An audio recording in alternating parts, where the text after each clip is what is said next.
Good afternoon. My name is Ben Codd, and I am the mayor of Terra Magnus. My name is Katie Burns, and I'm our city's environmental engineer. And I'm Tom Dodson, Terra Magnus' structural engineer. Together, we have traveled 150 years into the past to come and bring to you our marvelous city of Terra Magnus. Terra Magnus rests on the bank of the Manukau Harbor on the northern island of New Zealand and receives an average of 48 inches of rainfall per year. To power Terra Magnus, we use 5 different types of alternative energy: wind, solar, hydrogen, hydroelectric, and tidal power. Now, one of the most revolutionary types of power we use are the traditional wind turbines that we've turned into turbines that we place along the side of roads. This allows for, as the cars pass by, the wind generated by the cars is turned into power. Now, we made a representation of two of our forms of power. As you can see, we have in the bay the tidal turbine spinning, and on this building here we have the wind spinning this top part which produces energy. Now, back to the topic of transportation, which Tom began to touch on. In Terra Magnus, we don't use traditional internal combustion engine cars. Instead, we use maglev cars. And the maglev obviously means magnetic levitation, and that reflects the fact that maglev cars hover above the road and are propelled by the attraction and repulsion of electromagnets.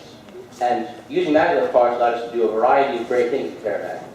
Not only did it make streets quieter, cleaner, and safer, it also allowed us to use a permeable driving surface because the car doesn't have to touch the road. So to reflect that, we use metal grates on the road, and the water, when it falls on the road, can simply flow through the metal grate. Now, that's not all we did. Our chemical engineers also used graphene oxide membranes, which are revolutionary substances made of two-dimensional carbon, and they act as a filter, and only water can pass through this filter, nothing else. So we put this underneath the road, and when it rains, as you can see here, the rain falls on the road and goes through the metal grate, goes through the graphene oxide membrane, and comes out as pure, clean water that can be sent safely to the bay or distributed among the citizens as safe, clean drinking water. As another option for transportation in our city, people can walk on our sidewalks, which are made of permeable photocatalytic pavement. Permeable photocatalytic pavement is pavement that absorbs smog to keep air cleaner and also allows water to pass through. As another way to keep our air clean and fresh, we have trees planted all throughout our city. Trees can hold approximately 635 gallons of water, depending on the size of the tree, which helps to greatly reduce rainwater runoff in our city. As another way to help with rainwater runoff, we also have bubble houses, and if the house is not solar powered already, bubble houses are houses with clear inner and outer shells. Inside the house, after the water has landed on the roof, it goes into insulators, which are pillow-like and have been treated with a saline solution. After they are filtered, they can then be purified with ultraviolet light, which is the second layer of the bubble house. After this has been purified, the water can be pumped through the house for everyday use. Also, in selected parts underneath our city, we have cisterns, which can collect the water after they have gone through the rows of the maglev cars. Another way we deal with water collection in Terra Magnus is through our vertical farming towers and our green roofs. Vertical farming basically takes the common method of farming on a horizontal basis and makes it vertical. This not only saves space, it makes it easier for citizens of Terra Magnus to get their produce. Also, we have green roofs, which quite simply just take the greenery of the ground and place them on the roof, giving the same benefits of the water soaking into the soil. As speaking on the top of grassy areas, we also have many parks in Terra Magnus. Parks are great for many reasons, including air quality control, rainwater control, recreation, and entertainment. Basketball courts in our parks in Terra Magnus are made of permeable pavement, so the water can soak through instead of creating rainwater runoff. Garbage is also handled in an environmentally friendly way in Terra Magnus.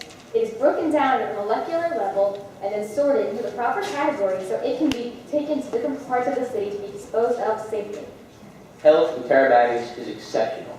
Thanks to our advanced medical facility that uses nanotechnology to fight disease, the average lifespan in Terra Magnus has risen to 114 years. Education in Terra Magnus is also fantastic. In Terra Magnus, we make use of interactive holographic technology, which caters to every student's individual needs and gives them a unique learning experience that fits to their specific needs. And this allows students in Terra Magnus to rise far above students of the past and excel and reach their dreams. Additionally, crime in Terabagnis is nearly non-existent. We have artificial intelligence anti-crime robots that patrol the city and prevent crime, both by being effective crime-fighting machines and acting as a great deterrent to prevent crime. Moving on to government, Terabagnis works as a democracy. I am the elected mayor, and I work with an elected council of 15 members to make laws and ordinances to make the city better. This works very well, but when citizens are displeased with what's going on in the city, they can come to our meetings, which any citizen can attend once a month to voice their concerns. And these meetings have led to many important innovations. One of the innovations that came out of these meetings were our air oases. These elegant structures rise out of the ground from a thin base and expand to a wide platform at the top. Now, these are not only good for recreation, they also help deal with rainwater runoff and provide power for the city. As rain comes down on the air oases, it is collected and sent down a central shaft. As it falls down the shaft, the turbines inside the shaft pick up the force of the water and turn it into power. Also, along the sides of the air oases are solar panels. These, along with wind turbines at the top, add even more power to the city's grid. So clearly, as you can see, combining innovations like maglev roads, graphene oxide membranes, air oases, nanotechnology, and much, much more, Terabagnis has truly been able to become an advanced city of the future and strive to reach what its name states it is, Terabagnis, a land of the great. Thank you.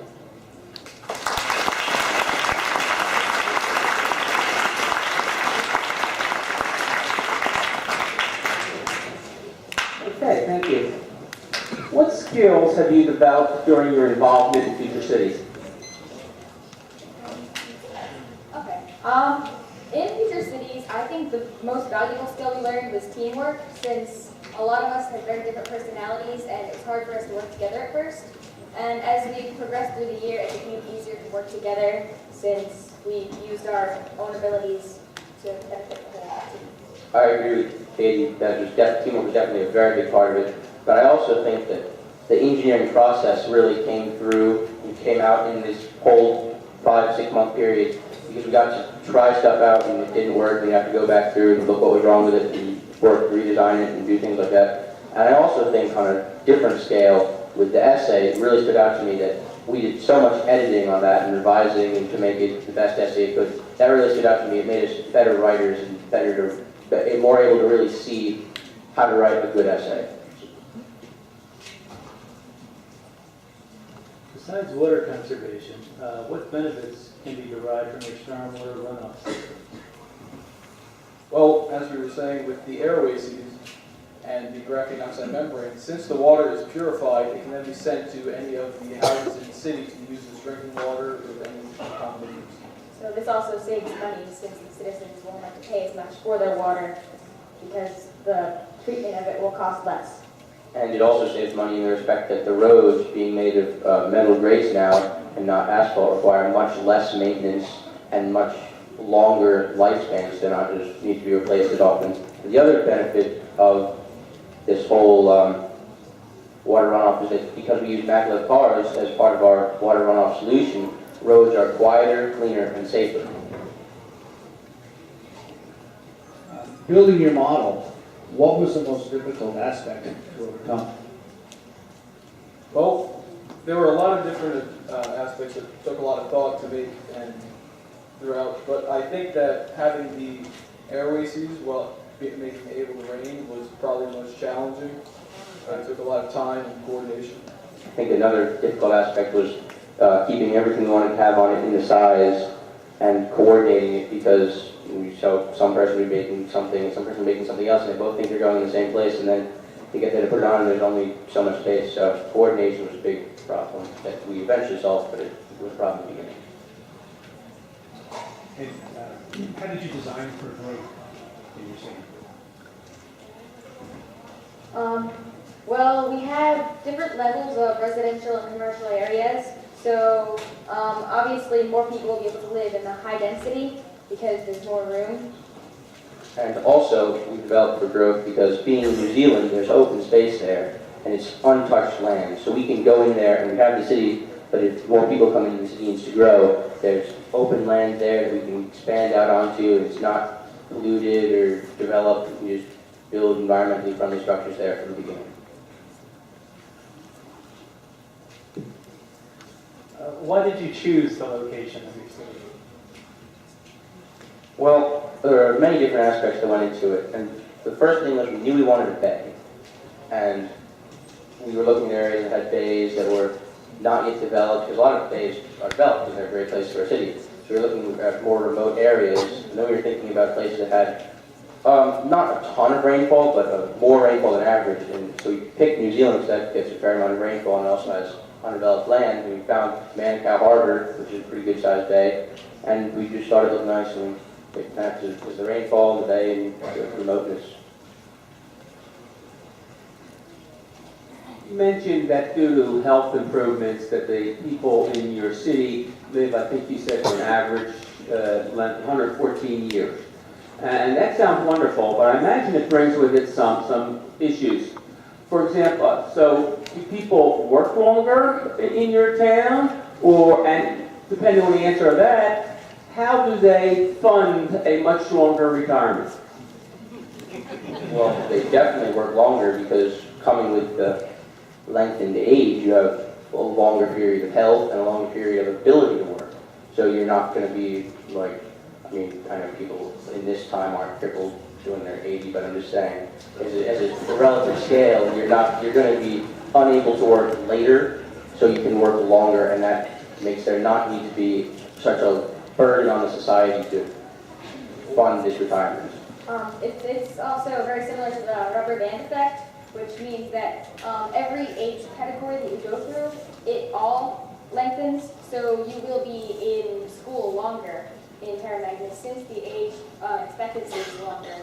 Your mind won't develop, since you're expected to live so much longer, your mind takes more time to develop into the adult stage.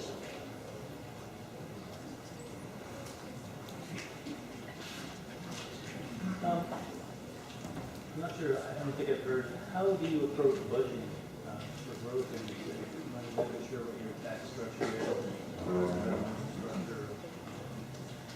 How do you raise funds?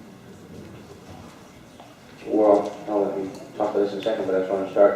We have, obviously, taxes in the city to raise revenue. We have taxes, relatively low taxes on all groups. I mean, obviously, higher brackets can place slightly more, but not much more. But we have so much production in our city. Our industry is very well developed in nanotechnology and computer, things of that technological industry and manufacturing. We have so much production that even with a relatively low tax rate, we get a large amount of income. And we also compensate for having a lesser amount of income because we don't have to pay as much for road maintenance, and because of the amazing healthcare, we don't have to pay as much for healthcare in general because people aren't getting sick as much and aren't requiring surgeries and everything.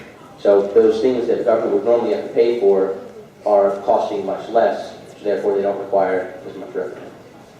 And it's also that all the stuff we're making in our industrial zones is in such high demand around the world, we get plenty of revenue from that, and these will continue to make. How has the Future City competition helped you plan for your future? Well, I think that this competition helped us to decide whether or not we would like to be an engineer when we get older. And really it all depended on whether or not you thought this class was something that you would like to continue doing further in your life. And I just have to say I definitely enjoyed this a lot, and this showed me that I really do like the engineering process, and I like how this was going. I really enjoyed this, so it's something I definitely want to pursue in the future.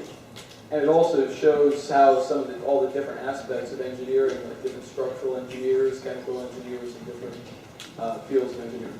Just one more thing to tie it all together, I think it showed us how engineering can also relate to communication. It showed how you have to write message, communicate your ideas about engineering, give a presentation about your ideas about engineering, also be able to make a visual representation of your ideas about engineering. So it really showed us how it all comes together, everything about engineering.